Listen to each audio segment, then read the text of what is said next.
Greetings, booze and ghouls, boys and girls, booze and ghouls. Fuck, that was barely coherent. Welcome back, video creeps. If you're anything like me, then this scary little prick straight roughed you up as a kid. His weird little cackle and always making light of really serious situations. We would watch a whole story about a car crash and he'd be like, talk about scary low parking. Do you not understand the severity of fear that you have instilled in me? Also, you're gross. Take a little pride in your appearance, man. Put a little effort in. All that said, man, do I want to see his face on TV again. With all new episodes, all new Crypt Keeper, let's go over why that's never gonna happen.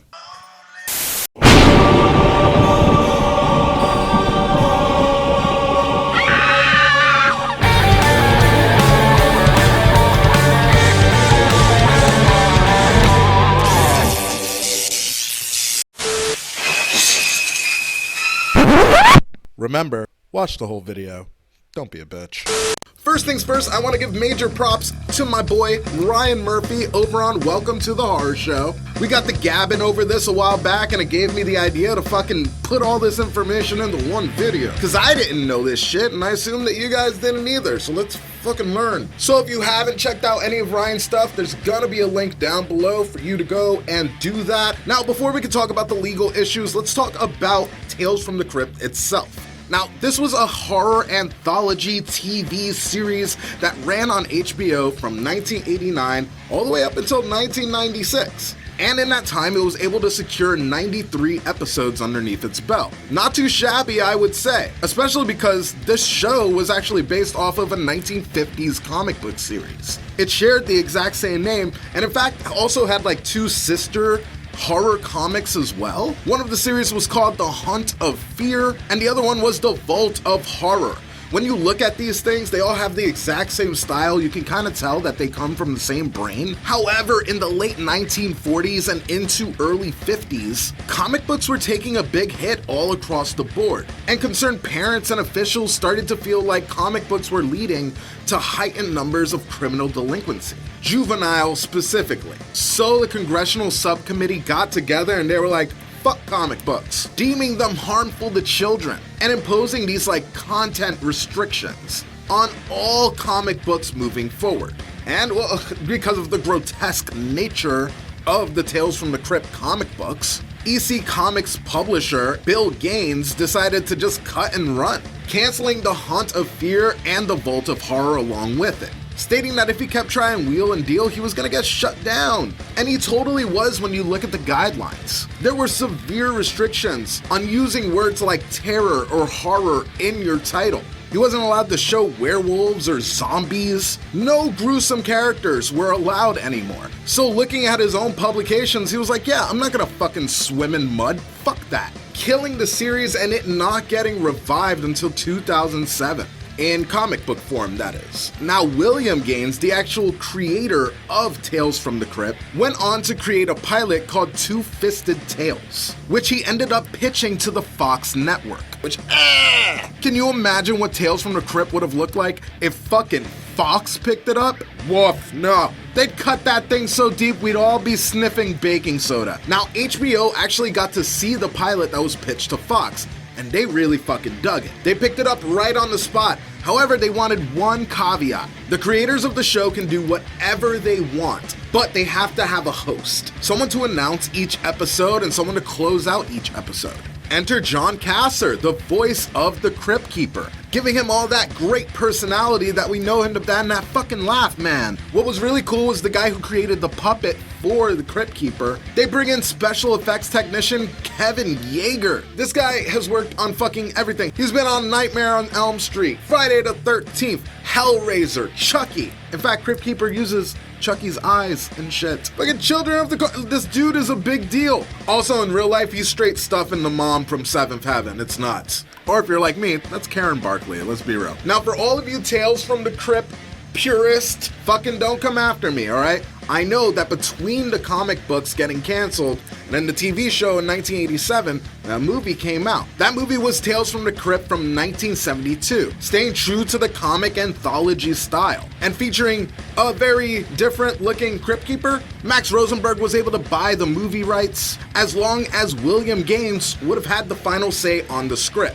So there you go, fucking pure. I spoke about 1972's, fucking Tales from the Crypt. Heart, hands, just shut the fuck up. Now, the TV show in 1989 did extremely well, spawning a TV animated series in 1993 geared towards kids and shit, and that also did really well, though it was significantly toned down for like a younger audience, obviously. They also had like a child psychiatrist go over every script to make sure that like they wouldn't be fucking kids up again, probably due to the things that they experienced back in 1950 with the comic book. And funny enough, and as off-brand as it was, they like kept trying to sell Tales from the Crypt to kids. Because there was another children's TV show with the Crypt Keeper in it called New Tales from the Crypt Keeper. And then later, they had another animated Crypt Keeper TV show called Secrets of the Crypt Keeper's Haunted House. Terrible name. I didn't even like saying it. But that original show was kicking ass, getting huge names involved, like Arnold Schwarzenegger, Benicio del Toro, Brad Pitt, Demi Moore. The list goes on and fucking on. They even had Whoopi Goldberg at one point. What? It was a massive hit. We're talking multiple movies, albums. There was even a radio show with the Crypt Keeper. The show was winning awards all the way up until 1996. So why did the show get canceled? From what it looks like, because we've never gotten a clear answer, but we can all be smart and put things together, it looks like the show was losing more money than it was actually making towards the end. Which would make sense as to why we're watching these TV shows and there's Christmas albums and shit being made. They were just trying to squeeze out the best of what they can get out of this franchise before people started losing interest. While season 6 was mediocre at best, season 7 hit all new lows, man. They moved production overseas so that way they can pay less to make the show, until eventually just the show was put down. There's no point in walking a dead dog. And it stood silent for years, up until 2011, when Gilbert Adler expressed interest in buying the rights so that way he can make a Tales from the Crypt revival. However, his ideas sucked. He wanted to get rid of the anthology style that we've kept throughout the entire everything of this show, and we were also going to abandon the Crypt Keeper. But nobody was fucking with this thing. Enter M. Night Shyamalan in January of 2016 as part of TNT's 2-hour horror block. M. Night announces that he will be making 10 brand new episodes, returning to the anthology style that we all know and love. However, Crypt Keeper also wasn't going to come back. That said, M. Night had mentioned that he would want to do something in the spirit of bringing a Crypt Keeper type character into the fold. However, later on that year, TNT president Kevin Riley announced that they no longer would be moving forward with the project, going on to say this to Entertainment Weekly. That one really got caught up in a complete legal mess, unfortunately, with a very complicated underlying rights structure.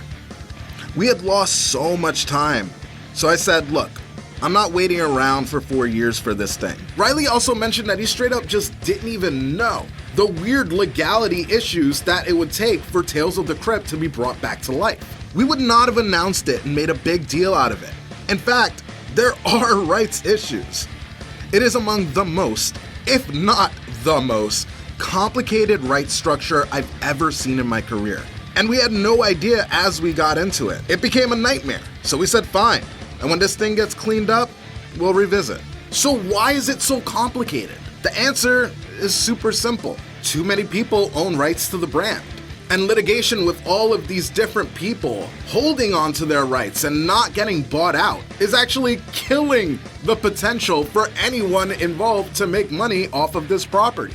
Someone owns the Crypt Keeper, which is why every time that we see that a new project was announced, the Crypt Keeper was never going to be a part of it. EC owns the comic book rights. William Gaines is the intellectual property owner. There's merchandising, likeness rights, animation rights, and film rights. And they are all being claimed by different people and companies. Everything that they did in the 90s to try and keep the franchise alive while giving a share here, giving a share there, has created a spaghetti bowl of legal issues for everyone.